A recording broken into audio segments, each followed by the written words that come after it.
Hello मेरे Chunky monkey बच्चों। तो आज हम पढ़ेंगे इफेक्ट्स ऑफ स्ट्रेस। स्ट्रेस लेने से आप सबके बॉडी के ऊपर क्या क्या असर पड़ता है, आज हम वो पढ़ने वाले हैं। और इम्पॉर्टेंट क्वेश्चंस की सीरीज में आज ये हमारा नेक्स्ट क्वेश्चन है जो आपको डायरेक्टली इफेक्ट्स ऑफ स्ट्रेस के ऊपर आएगा।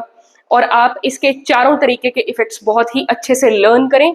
इसके इम्पॉर्टेंट पॉइंट्स जो मैंने हाईलाइट करके यहाँ पर नोट्स में लिखे हैं उनकी प्रैक्टिस करें। तो इफेक्ट्स ऑफ स्ट्रेस में हमारे आते हैं 4 types of stress: physiological, emotional, cognitive और बिहेवियरल। फिजियोलॉजिकल स्ट्रेस से हमारा मतलब होता है कि हमारी इंटरनल बॉडी पर क्या क्या असर पड़ता है, जो हमारे सिस्टम्स हैं उन पर क्या क्या असर पड़ेगा।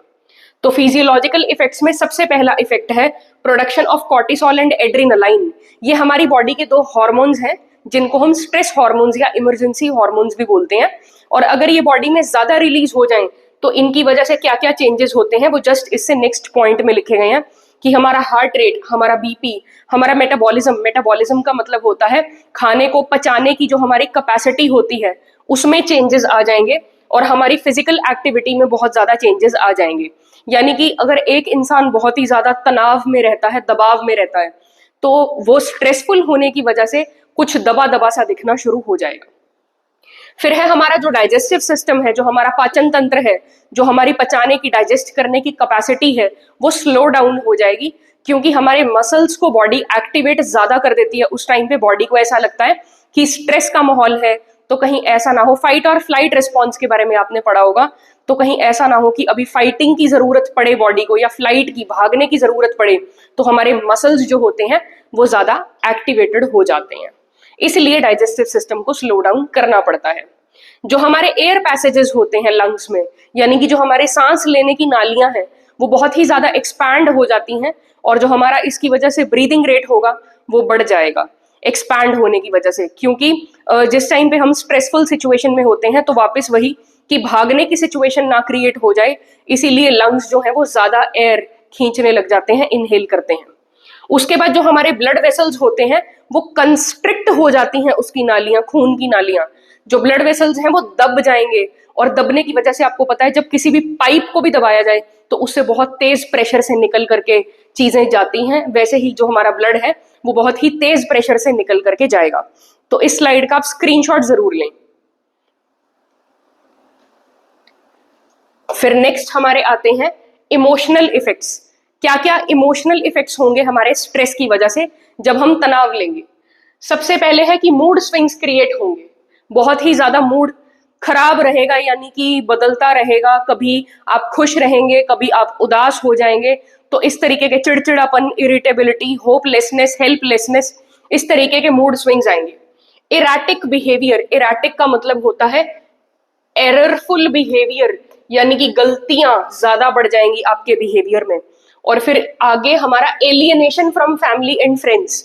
एलियनेशन का क्या मतलब होता है? एलियनेशन का मतलब आप कटाव कर लेंगे लोगों से, आप उनसे दूर दूर रहना पसंद करेंगे। फिर है हमारा vicious circle of decreasing confidence.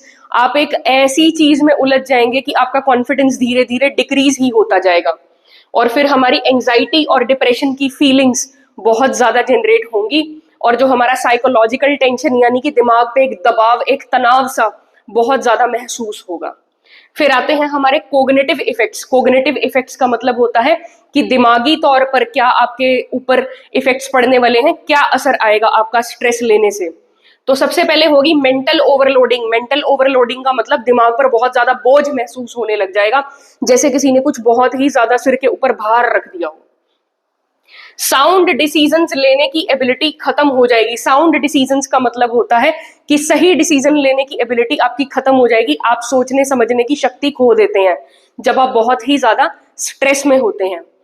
उसके बाद जो आपकी डिसीजन मेकिंग पावर है उसमें जरूर कुछ ना कुछ गलतियां होने लगेंगी। जो आप घर पर या वर्क प्लेस पर डिसीजंस लेंगे उसमें बहुत ज्यादा गलतियां होंगी। और फिर उसके बाद बहुत ही ज्यादा आर्ग्यूमेंट्स यानी कि लड़ाई झगड़ा, बहसबाजी, वो सब होगी, जिसकी वजह से आपको फाइनेंशियल लॉसेस या फिर जॉब लॉस हो सकता है। फिर हमारी पुअर कंसंट्रेशन नेक्स्ट इफेक्ट आती है। आप कंसंट्रेट नहीं कर पाएंगे किसी भी काम के ऊपर। और शॉर्ट टर्म मेमोरी हमारी रिड्यूस हो जाएगी। शॉर्ट टर्म मेमोरी का मतलब होता है जो थोड़ी देर के लिए याद रखने के लिए मेमोरी का यूजेज होता है, वो आपकी रिड्यूस हो जाएगी, यानी कि आप कोई भी चीज ध्यान से कॉन्सेंट्रेट नहीं कर पाएंगे। और आप उसे थोड़ी देर तक याद नहीं रख पाएंगे। देखें यहाँ पर हमारे ये मूड स्विंग्स दिख रहे हैं, यानी कि एक ही इंसान जो है वो अलग अलग मूड्स में जब फील करता है किसी भी चीज को, तो ये एक इमोशनल इफेक्ट का एग्जाम्पल है।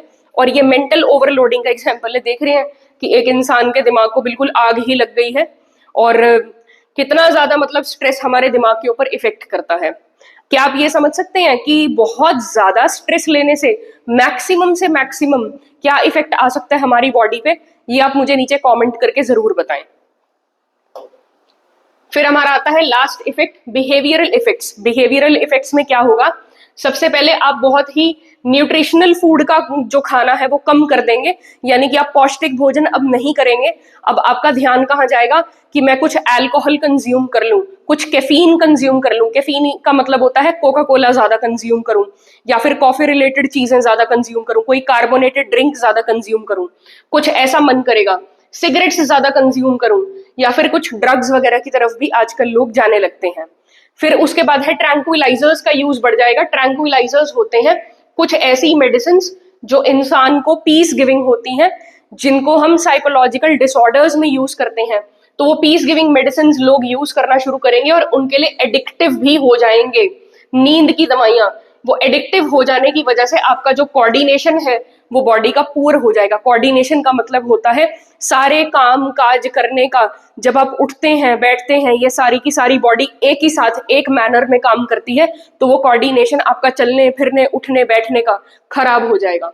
और डिजीनेस रहने लगेगी। डिजीनेस का मतलब होता है नींद सी चक्कर चक्कर सा आने लगेगा। जो हमारे स्लीप पैटर्न्स हैं वो खराब हो जाएंगे, वो डिसरप्ट हो जाएंगे, यानी कि आपको बहुत ज्यादा नींद आने लगेगी या फिर बहुत ही कम नींद आने लगेगी। इंक्रीज्ड एब्सेंटीज्म, आप जहां भी काम करते हैं, स्कूल जाते हैं या वैसे ऑफिस में जाते हैं, वहां से आप ज्यादातर एब्सेंट रहने का मन करेगा, वहां काम पर ना जाने का मन करेगा, और जो हमारा वर्क परफॉर्मेंस है वो रिड्यूस हो जाएगा। उसके बाद एक टर्म आती है बर्नआउट। बर्नआउट को आप देख रहे हैं कि बिल्कुल दिमाग जल ही गया है इस इंसान का। तो बर्नआउट का मतलब होता है जब हमारी बॉडी इतना ज्यादा स्ट्रेस लेने से किसी ज्यादा ही फिजिकल, ज्यादा ही इमोशनल और ज्यादा ही साइकोलॉजिकल एग्जॉशन की स्टेट में चली जाए। एग्जॉशन का स्टेट का मतलब होता है बहुत ही ज्यादा थकान हो जाना। किन किन लेवल्स पर? इमोशनल लेवल पर, फिजिकल लेवल पर, साइकोलॉजिकल लेवल पर। जब इन 3 लेवल्स पर एग्जॉशन क्रिएट होती है तो उसको हम बर्नआउट कह देते हैं। बर्नआउट की कंडीशन होगी। आप इस स्लाइड का भी स्क्रीनशॉट जरूर लें। तो आई होप आपको मेरा ये वीडियो पसंद आया होगा। आप मेरे इस वीडियो को लाइक और शेयर जरूर करें और मेरे चैनल को सब्सक्राइब करें। मेरे चैनल को बहुत सारा प्यार दें और थैंक यू बच्चों, बहुत सारा प्यार देने के लिए। आप मुझे जरूर कमेंट सेक्शन में बताएं कि नेक्स्ट टॉपिक हमें कौन सा करना है।